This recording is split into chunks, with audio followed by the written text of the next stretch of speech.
All right, all you keto people, we are going to make, well, I made waffles, but this time I'm just going to do pancakes just because I'm going to show like a basics. So what's nice about this is it's just about everything that you have from your pantry. So I got to get the baking powder out, but I just have some coconut flour, eggs, sour cream, stevia, your sweetener of your choice, or you don't even need a sweetener, and then vanilla, just because that's my choice. So, Sydney, stop. So first, you're just going to kind of mix your wet ingredients together, and I'm going to show you that. So here's the wet ingredients. It's the one full container of sour cream, just the small one. And then I have 2 eggs, the vanilla, and I just guesstimate. That's what I like. And then I put maybe 10 drops of the sweetener. Just keep in mind, if you want this to be sweet, like a keto treat or something, you're going to want it to be extra sweet because when it bakes, some of that flavor will bake out. And then we're just going to go ahead and mix all this up. So I'll show you guys that. So this is what it looks like all combined. So this is the consistency. It's really light. Now you could probably bake it like this, but the problem with this is because we use 2 eggs in here, it will taste really eggy. Now I just guesstimate this part. I don't really like measure it, but baking soda, you probably want about like a tablespoon.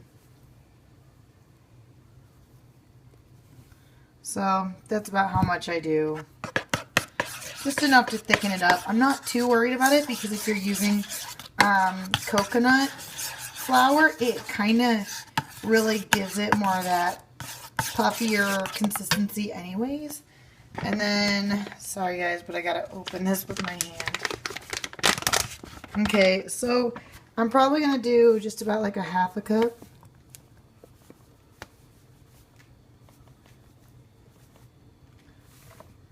About that much. I don't really measure things because it's just not what I do. Okay, so let's mix this up a little bit.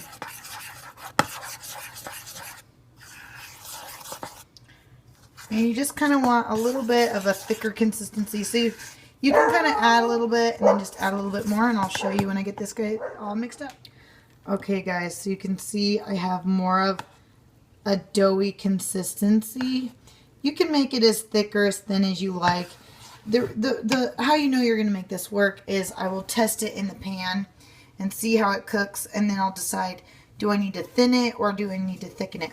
Now this is going to be a really good base for you guys for making all different kinds of like wraps or anything. That's why I'm kind of trying a pancake recipe, because you could turn this into mini pizzas. You could turn this into like add cheese and make it like a biscuit. This could be any number of keto treats and getting a little bit more carb in without going too crazy. So I'm starting to heat up the pan. I put just a little bit of oil in here.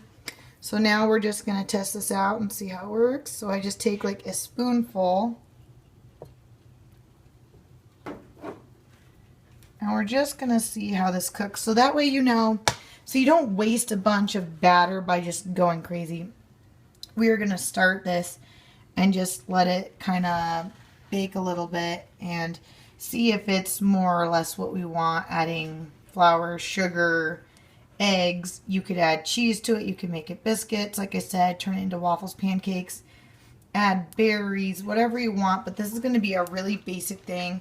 With staples, these are all easy things that you're just going to keep around probably all the time. So here's our finished product, guys. Looks just like, well, like a pancake. So let's try this. All right, guys, so that's the pancake. Let's just give this a shot.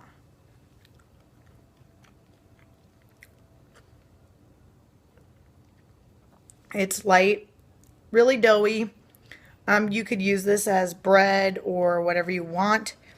This is going to be a little higher calorie, but if you're trying to basically do bread, then this is keto bread. So it kind of works out. Or pancakes. This is really going to be good. I'm actually going to take these and probably freeze them, so then I can just pull them out when I want them.